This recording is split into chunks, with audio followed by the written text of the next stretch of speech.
Welcome to the Apartment Investor Pro podcast, where we talk about how to be a more successful multifamily investor with a focus on using technology to boost your business. And now your host, Todd Heitner.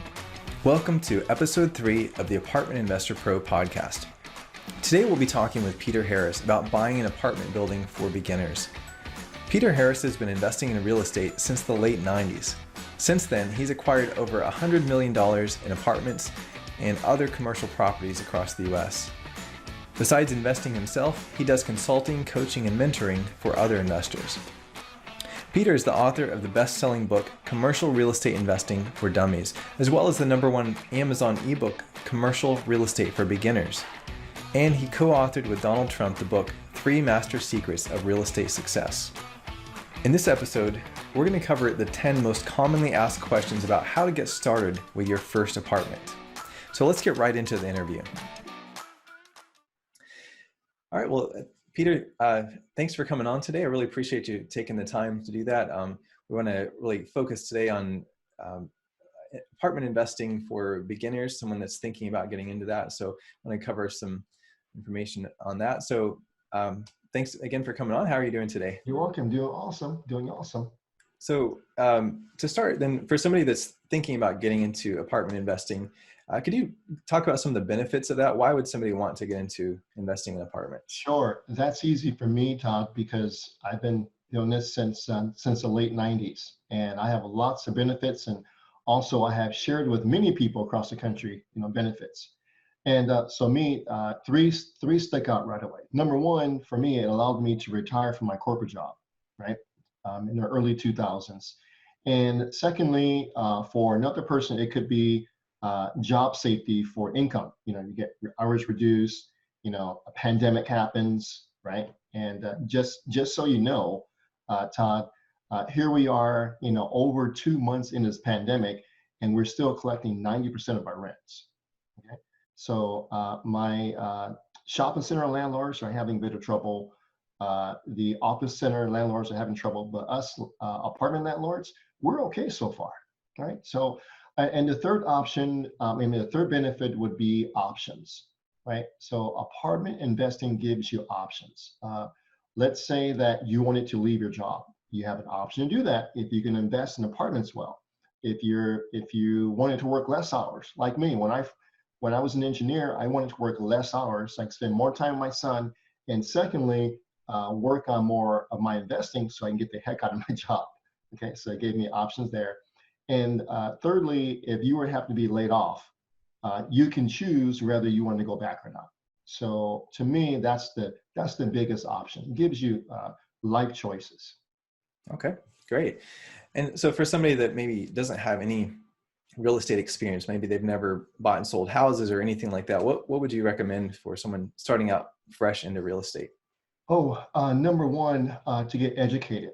Read and watch videos as much as you can, get educated.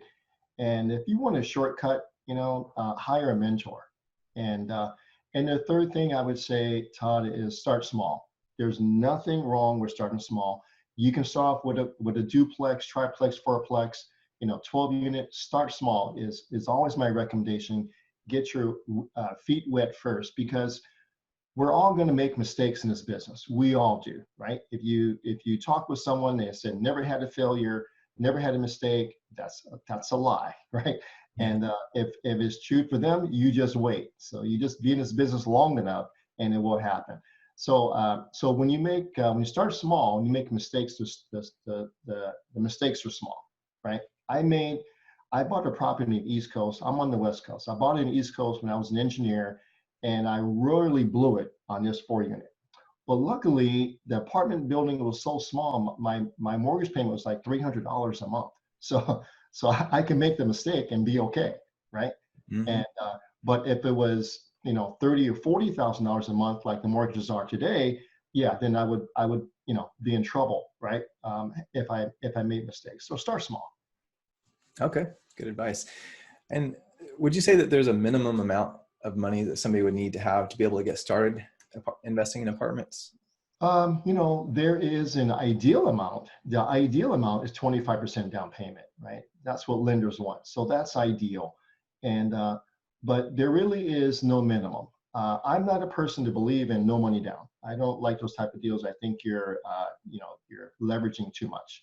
But if you can get educated, perhaps watch my videos, you'll come up with four choices to finance your first deal. Number one is, to have your own down payment.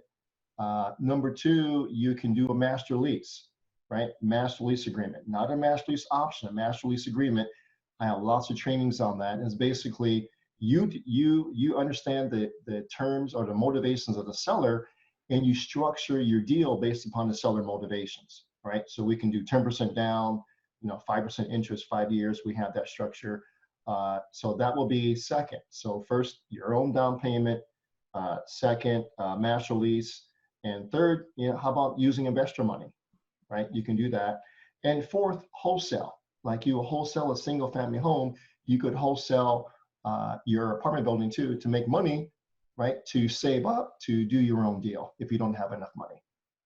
So four choices there. Okay, great. Mm-hmm. Excellent. And so what about credit? Does a person need to have good credit to be able to invest in apartments? Again, it's ideal to have good credit because you get more lenders working for you, and the more lenders that want to work with you, the better the terms could be. So that will be ideal to have good credit, but it's not necessary. So I happen to work with a few people that have no credit, from bankruptcies, foreclosures, and things like that. So I have to point them towards doing something creative.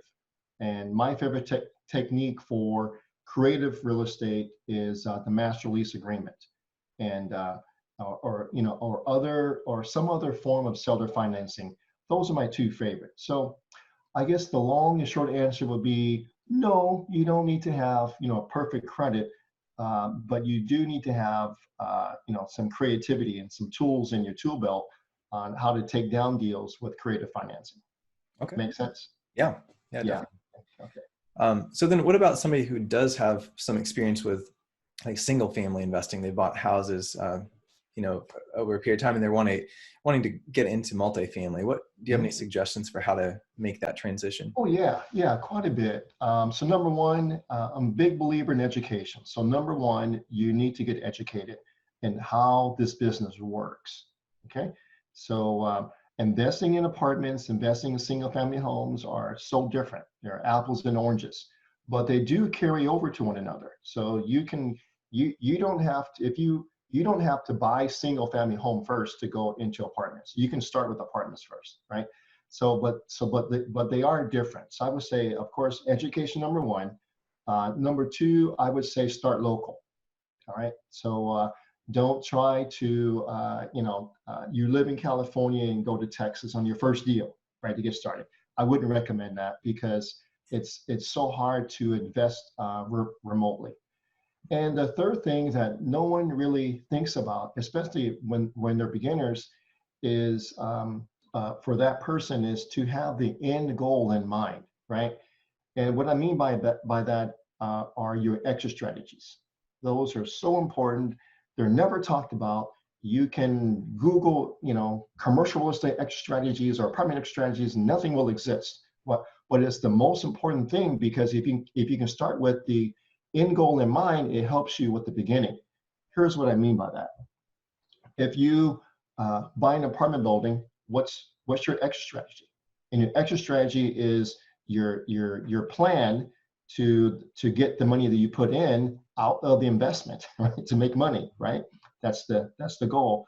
But you need to have a plan and exit strategy in place before you even make the offer, before you buy the property, right? And exit strategies could be, buy the property and keep it long term. That's number one. Number two, you may want to buy, fix it up and flip it, and then sell it and 1031 exchange to another property. You could do that. Or you may want to buy it, fix it up, and do a cash out refi, right? So, and there's variations of all those, of three of those. Now, all three require different types of loans, all three. So that's why it behooves you to know your exit strategy going in, so you know at least what type of loan to get, right? Amongst everything else in designing those exit strategies. So I would say, number one, get educated. Number two, start local. And number three, understand, why you're buying the property. Have your exit strategy thought of in advance. Okay, excellent. And another thing is, one term, if anybody that's heard anything about apartment investing at all, is the word syndication. Could you briefly explain what it means to do syndication with apartment investing and the benefits of doing that? Sure. I've done plenty of it, still do it. So I'll share with you. So my first syndicated deal was basically syndication is pooling of others and yours, money to buy a property. And you would do that because you don't have enough of yours. Okay. So you can buy a larger property if you can get your money and pool it with others and take down a larger property. And then you have split up the interest or ownerships in the property accordingly. So my first syndicated deal, it was a small deal. And again, it's okay starting small. I needed to raise $66 or like $70,000, right? This is way back when. And so I had exhausted all of my own money. And this was a great deal in Arizona. It was like a 13-unit property or something around there. And it was a value add deal, great value add deal. I ran out of money. So I went out and I found two people that I knew very well. I worked with them for like 10 years and I knew them very well, really good friends of mine. And I said, hey, I have this deal. They actually approached me. I was I was an engineer walking between buildings, and they stopped me and said, hey, we heard what you're doing. They actually saw my Corvette outside and went, how does this guy work in this building have a Corvette, right? So they put two and two together. Oh, he invests in real estate. So they stopped me and they said, if you run across any opportunity where we can invest with you, let us know. So I ran across that deal in Arizona and I approached them and we did a very simple split, right? So it's my first deal that I was going to syndicate. So I wanted to make sure it was successful and they would invest with me. So I gave them 75% of the deal. I took 25%. I did all the work. We both signed on the loan, but I did all the work. I found the property, due diligence, financing, hired the property manager, oversaw the asset management, and helped out the taxes, everything. And we ended up doing really, really well in the deal. So with them, for future deals, it ended up being 50-50 with them putting in all the money. So on my Arizona deal, they put in all the money and I split it 75-25. On future deals with them, they put in all the money, but now split it 50-50 because now I brought that value to the table. Mm-hmm. So that's what syndication is. And for a new person thinking of syndication, it's not as easy as it sounds. And so I want to just share with you, I would say the 4 or 5 things you need to bring to the table if you're thinking about syndication, right? And you just can't go out and just get the money in and just invest it. It takes a lot more work than that. So here are the, I would say 4 things. Number 1, you need a financial model, right? So you need to be able to put the numbers into your spreadsheet and figure out what the cash flows are, cash and cash returns, ROI, along with your splits with your investors. You need to have that financial model, number 1. Number 2, you need to figure out, how much money you need, your use of funds, right? You need down payment, you need renovation costs, you need closing costs, attorney fees, all that stuff, holding costs, all that. You need to figure that out.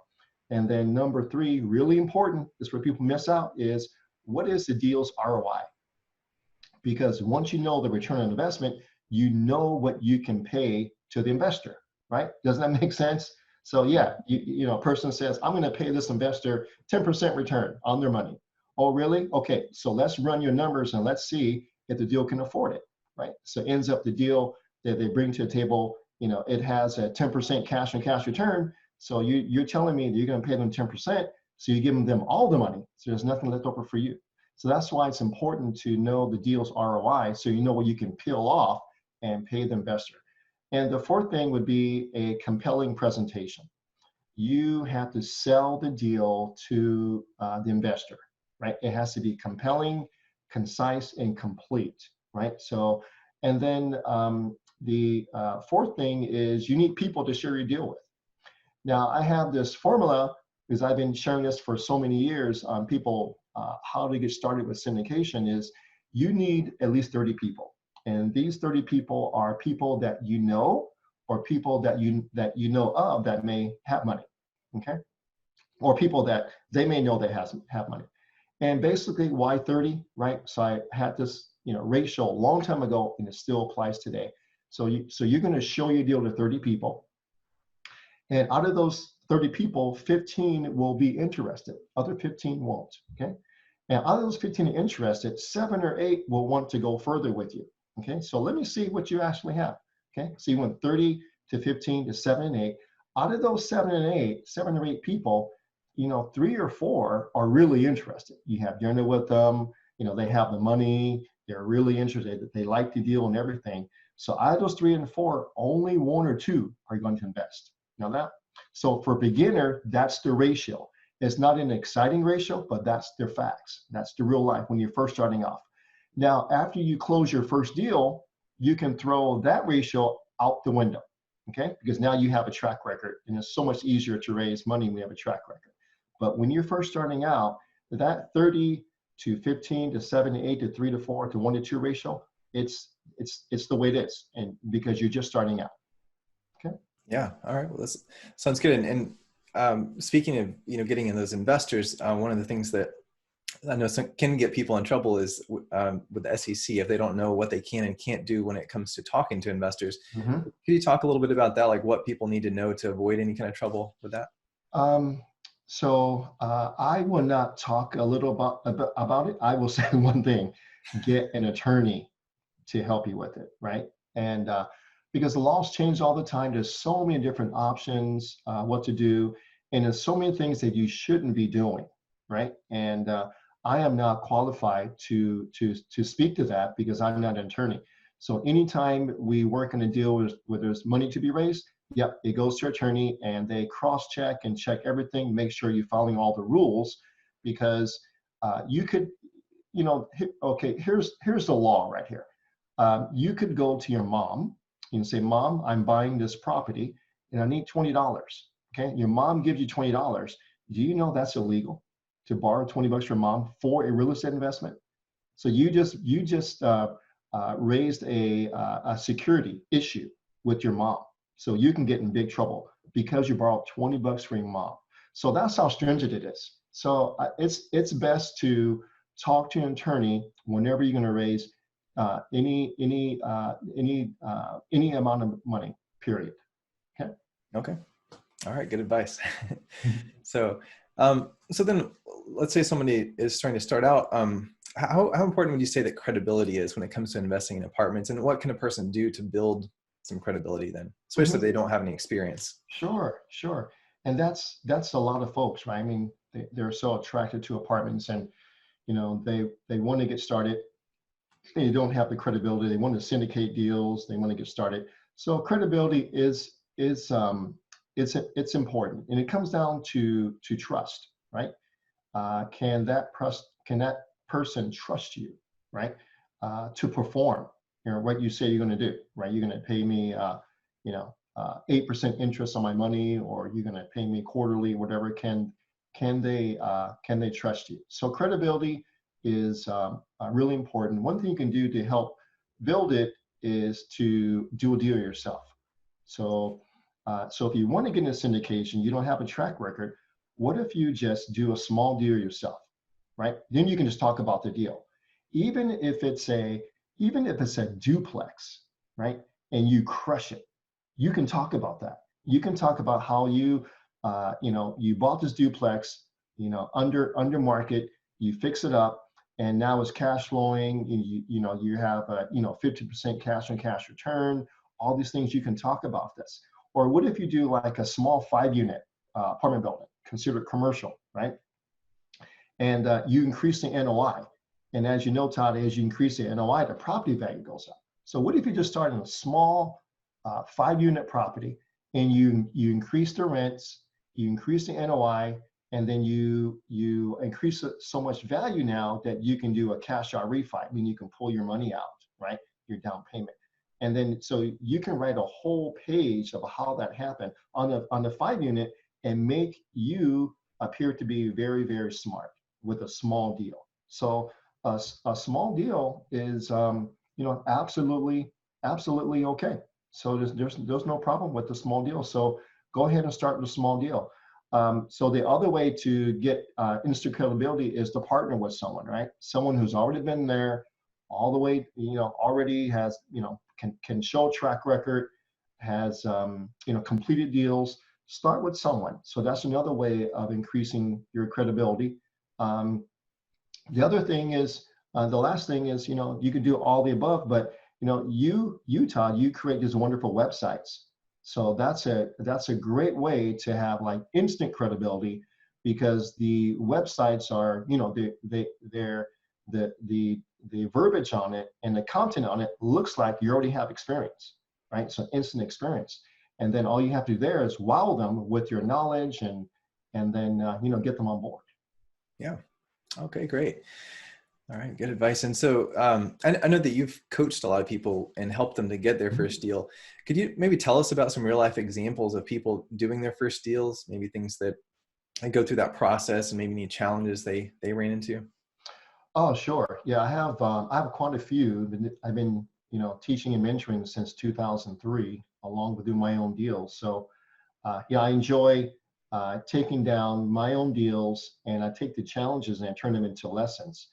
So if you just do YouTube, and YouTube, my name, Peter Harris, you'll see our YouTube channel. I think I have like 32 million hits or something like that, or views or something like that. So and then so on that channel, there's a case study from a real student. It's called How Chris Made $1 Million, how Chris became a millionaire in 1 year, right? And so a lender approached me and said, Peter, do you have anyone in this area that can help us out with one of our customers who's having trouble with his apartment building? So I looked at the deal and go, wow, there's great potential. It was a 90-unit apartment building near Houston. So I called my client. I said, hey, I know you're just starting out with me. You're a beginner, but you have the means, the muscle to take down this deal. You just need my help. And so make a long story short, we bought this 90-unit building with hard money, because it was in that shape. It was 50% occupied at that point. And so what we had to do was bought it with hard money, also borrowed about $1 million in renovation costs, put the money inside, and bought it at about $30,000 a door, right? And then then put it on $1 million, and then now is worth about $78,000 a door today, 4 years later. And so the challenges were many, right? Especially when you're first starting out.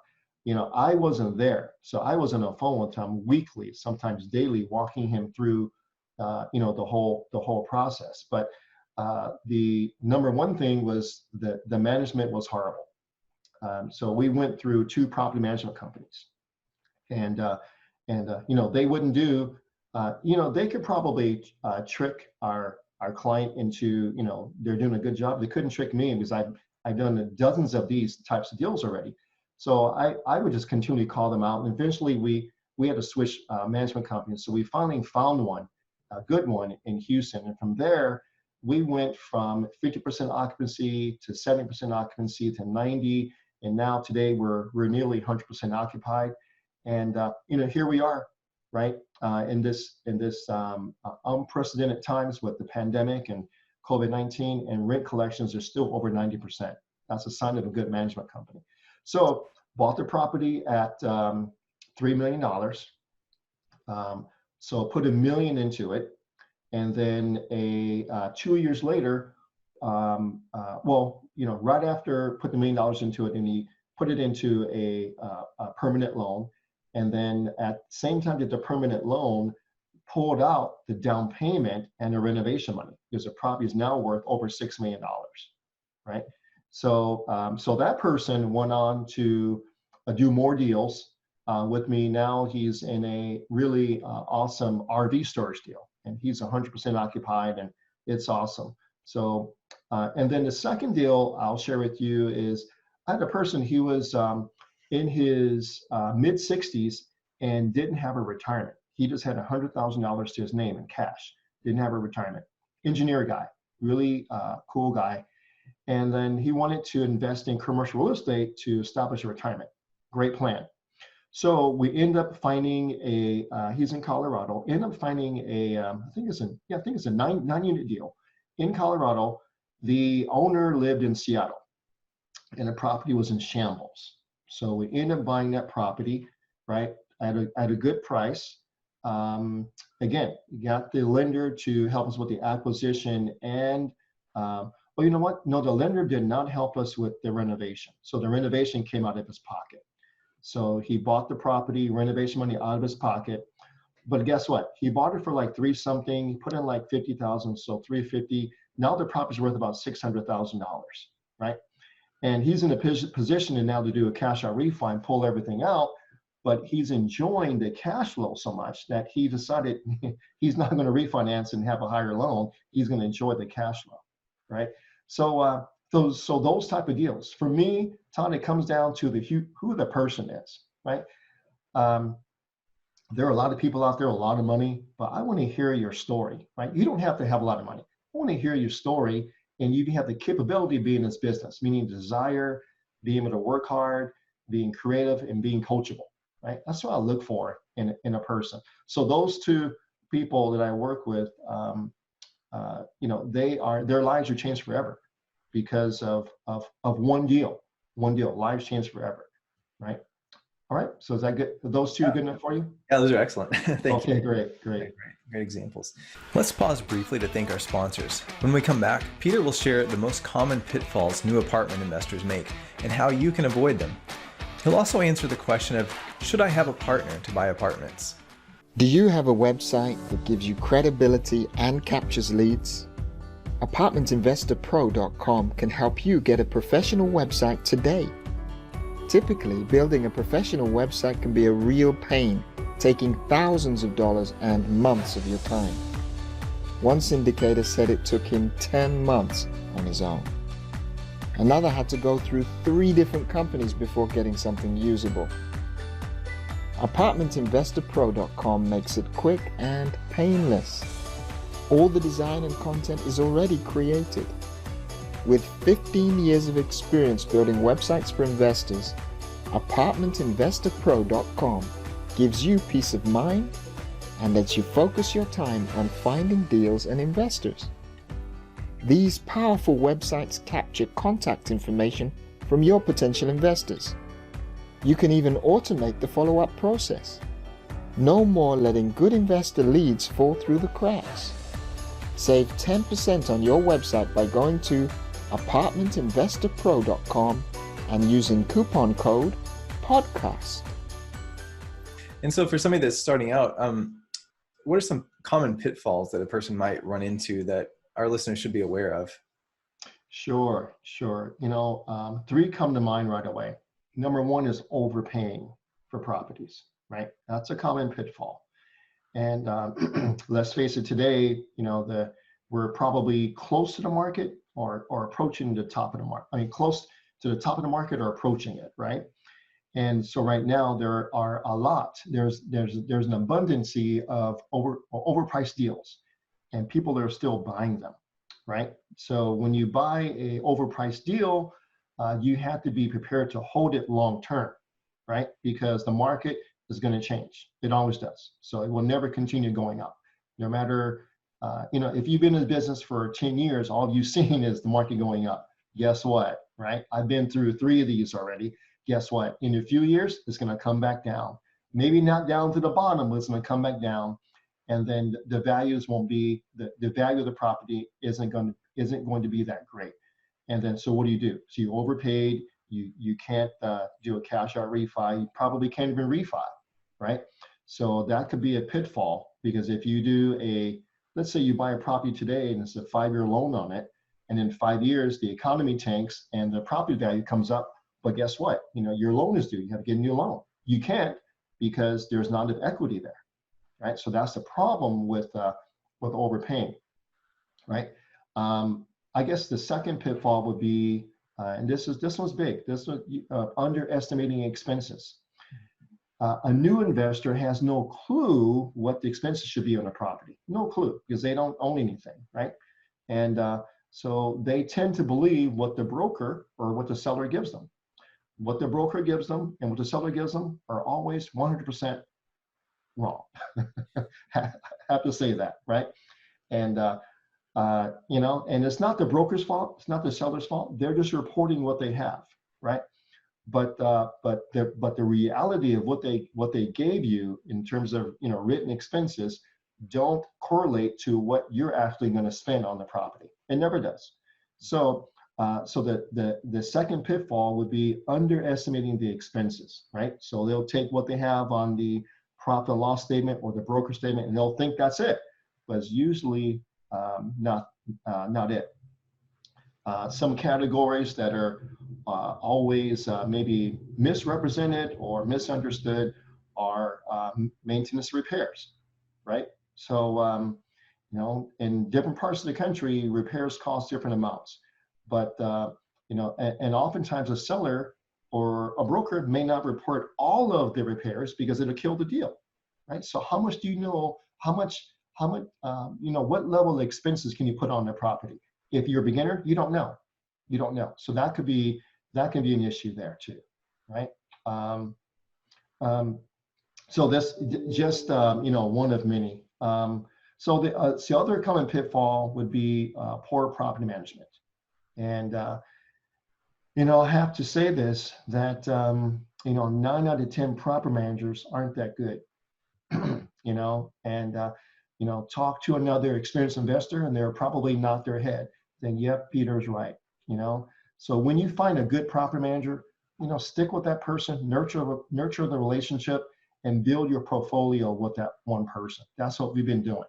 So you find a good person, stick with them because they are golden when they're good.